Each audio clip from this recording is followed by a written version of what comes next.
जय महाराष्ट्र मित्रांनो. तर मित्रांनो, आज आपण एका विषयावर चर्चा करणार आहोत. विषय असा आहे की मी आज गेलो होतो कटनीला. कशी चालेल मित्रांनो कटिंग बघून घ्या. ठीक आहे. हां, तर विषय आपला असा आहे की मी ज्यावेळेस कटिंगला बसलो होतो त्यावेळेस जो कटिंग करणारा मुलगा होता, काही 20-21 वर्षाचा मुलगा होता. तर त्या कटिंग करताच तो एका मुलाला बोलून घेतो, त्याच्या मित्राला, आणि त्याच्याशी गप्पा मारत असतो. तर काल जत्रा होती बघा या ठिकाणी नाशिकला.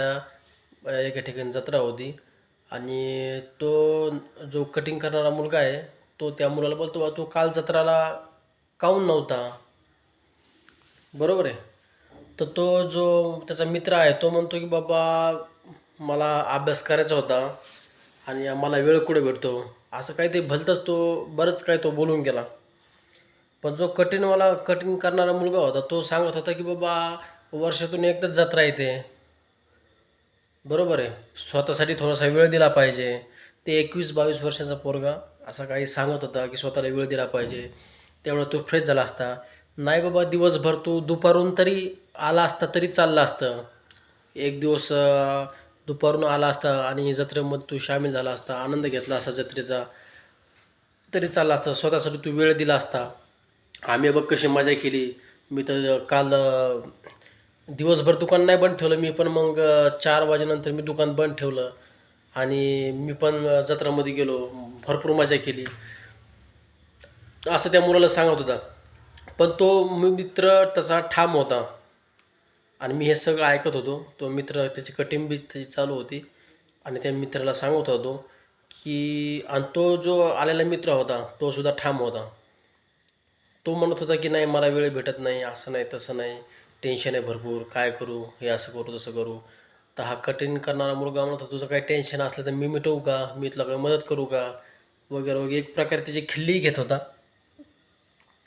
आणि हा मित्र स्पर्धा परीक्षेचा अभ्यास करत होता. याचं म्हणणं होतं की मला वेळ नाही आहे ह्या अशा गोष्टी करायला, जत्रा करायला किंवा कुठे फिरायला, मौजमजा करायला माझ्याकडे वेळ नाही आहे. तर मित्रांनो, याच्यामधून, ह्या संभाषणामधून तुम्हाला काय वाटलं? मी हे सगळं ऐकत होतो आणि एका काळी मी पण ह्या प्रवासामधून गेलेलो आहे स्पर्धा परीक्षेच्या, कदाचित असं नाही थोडाफार.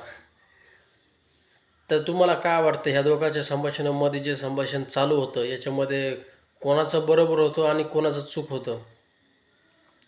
हा इकडे एक एक 20-21 वर्षाचा मुलगा आणि तो तिकडे 25-27-28 वर्षाचा मुलगा एकदम सिरियसमध्ये, हा एकदम मजेशीर त्याला सांगतोय, त्याची एक प्रकारे खिल्ली घेतोय, आणि तो एकदम टेन्शनमध्ये, सिरियसमध्ये, ना सण ना काही ना काही.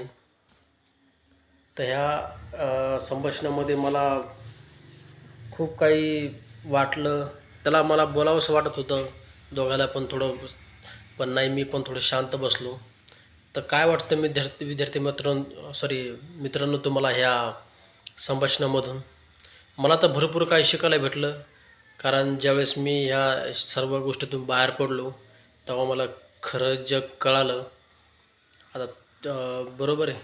आता याच्यामध्ये चुकी दोघांची सुद्धा नाही आहे.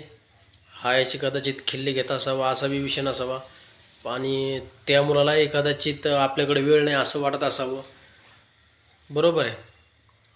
तर दोघंही त्यांच्या त्यांच्या ठिकाणी योग्य असावीत. आणि स्पर्धा ही सगळीकडेच आहे, पण शेवटी विषय इथपर्यंत येऊन ठेपतो की स्वतःसाठी वेळ दिला पाहिजे आपण, बरोबर आहे.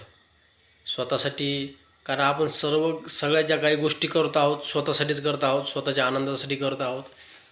एक एक दिवस जात आहे आयुष्यातला, तो काय परत वापस येणार नाही.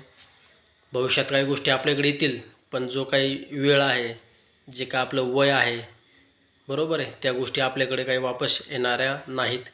तर मला त्या कटिंग करणाऱ्या मुलाचंही काही थोडंफार प्रमाणात पटलं की तुझ्याकडचं जे वेळ आहे तुझा थोडासा फ्रेश होण्यासाठी किंवा थोडं स्वतःसाठी जगण्यासाठी वेळ दिला पाहिजे.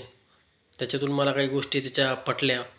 आणि त्या विद्यार्थी मित्राचंही बी मला थोडंसं त्याचंही पटलं, कारण जबाबदाऱ्या जेवढ्या टाकून दिल्या आहेत घरच्यांनी, समाजाने, की एखादा जण शिकला की त्यांनी नोकरी लागलीच पाहिजे. नोकरी नाही लागली त्याला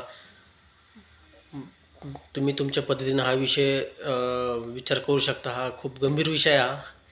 एका शब्दात 2 शब्दात त्यांना सांगणारा. पण तुम्हाला हे संभाषण कसं वाटलं? जर तुम्ही हा व्हिडिओ बघत असाल तर कमेंटमध्ये सांगा तुम्हाला याच्यातून नेमकं काय कळालं, आणि कुठपर्यंत हा व्हिडिओ पोहोचत आहे हे मला कळलं पाहिजे. यासाठी एक लाईकसुद्धा करा. हे माझं मत नव्हतं, हे आजचं संभाषण होतं जे की मी माझ्या काही वेळामध्ये हे ऐकलं आणि हे तुम्हाला सांगण्याचा मी प्रयत्न केला. जय महाराष्ट्र. बापरे.